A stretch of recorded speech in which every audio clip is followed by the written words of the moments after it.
এবং সবাইকে বলবো এইটাই যে ইন্টারভিউ দাও খুব শান্ত মস্তিষ্কে। যারা ইন্টারভিউয়ের প্যানেলে আছেন ওনারা খুব খুব সুন্দরভাবে জিনিসগুলো জিজ্ঞাসা করছেন এবং প্রত্যেকটা জিনিস খুব সুন্দর করে যে চাইছেন যে এক্সপ্লেনেশনটা যেন খুব প্রপারলি হয়। ঠিক আছে, এই ডেমো কতক্ষণ ধরে? ডেমোটা আমাদের ছিল খুব বেশি হলে 1 মিনিট, 1 মিনিট, কিন্তু 1 মিনিটের মধ্যেই ওনারা জাজ করে নিতে পারছেন। একটা জিনিস জিজ্ঞেস করবো আপনাকে, এই যে আপনার যে ডেমো ক্লাসে ওখানে কি গ্লোব বা ম্যাপ কিছু ছিল? হ্যাঁ ছিল, ক্লাসরুমের মধ্যে ছিল, বাট যেখানে যে ইন্টারভিউ রুম ওখানে ছিল, বাট আমার শুধুমাত্র চক আর লাস্টারের লেগেছিল, কারণ আমাকে আয়তক্ষেত্র এবং বর্গক্ষেত্রের মধ্যে যে কীভাবে কনসেপ্টটা বাচ্চাদের বোঝানো যাবে সেই জিনিসটা বোঝাচ্ছি। আচ্ছা, আপনার কি সাবজেক্ট কি ম্যাথমেটিক্স ছিল? না, আচ্ছা, আমি ইঞ্জিনিয়ার। ঠিক আছে দাদা, একটা প্রশ্ন, যে ডেমনস্ট্রেশনে কত টাইম দিয়েছে? ডেমনস্ট্রেশনে আমার ক্ষেত্রে 1 মিনিট। ঠিক আছে, 1 মিনিট, তার মধ্যে ওনারা বুঝে নিচ্ছেন যে শিক্ষক হওয়ার যোগ্যতা আছে কি না। একদম সাবজেক্টটা ওনারাই চুজ করে দিয়েছিল। হ্যাঁ, ওনারাই চুজ করে, যে আয়তক্ষেত্র এবং বর্গক্ষেত্রের কনসেপ্ট নিয়ে বা অনেকে ভয় পাচ্ছেন, তাদের নিয়ে একটা বাক্যে বলুন। তাদের নিয়ে একটা বাক্যেই, যে ভয় পাওয়ার কিছু নেই, চাকরি তোমার কাছে ছিল না, চাকরি আসবে এটা ভেবে নিয়ে ডেমনস্ট্রেশন দিতে যেও না। নিজের মধ্যে আস্থা রাখো, যে কনফিডেন্স রাখো যে আমি পাবোই।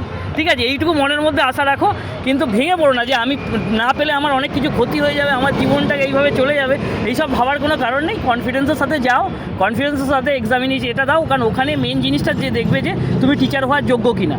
আর তোমার মধ্যে যদি প্রপার কনফিডেন্স থাকে এবং ক্লাসরুমটাকে, এনভায়রনমেন্টটাকে যে তৈরি করার যে যোগ্য এনভায়রনমেন্টটাকে তুমি তৈরি করতে পারছো কিনা, সেইটার যদি ক্ষমতা থাকে, তাহলে তুমি অবশ্যই চাকরি পাবে। সেটা আজকে না হলেও সেটা পরবর্তী রিক্রুটমেন্টে হলেও পাবে। ঠিক আছে, সাবজেক্ট থেকে কিছু জিজ্ঞেস করছি? সাবজেক্ট আপনার সাবজেক্ট থেকে ওই খালি ক্লাস 4-এর কতগুলো কি আছে, বই আছে বা এই সমস্ত। আর আপনি যে ডেমনস্ট্রেশনটা দিয়েছিলেন ওখানে কি আপনাকে ডেট, ওই ক্লাসিফিকেশনগুলো সব করতে হয়েছিল? না, শুধুমাত্র ডাইরেক্ট উনি বললেন যে আপনি কী নিয়ে বোঝাতে চান, কোনো সেভ অবজেক্ট বা বোর্ড পেন। আমি বললাম বোর্ড পেন দিয়ে আমার বেটার হবে, বোর্ড পেন দিয়ে বলছি।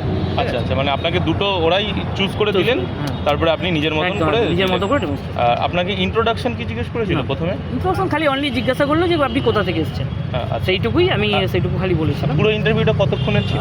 খুব বেশি হলে 3 থেকে 3.5 মিনিট বা 4 মিনিট। 4 মিনিট মতন। আচ্ছা, আপনি তো বেশ কনফিডেন্স, আশা করছি আপনার আপনি সাফল্যমণ্ডিত হন, এটা আমরা বেঙ্গল গুরুকুলের এন্ড থেকে। হ্যাঁ, কত নম্বর টেবিল নাম্বার 6। আমি কি ফার্স্ট টাইম? না, আমি 3 নম্বর। ঠিক আছে, ধন্যবাদ। আপনার নামটা দাদা? তন্ময় কাউরি।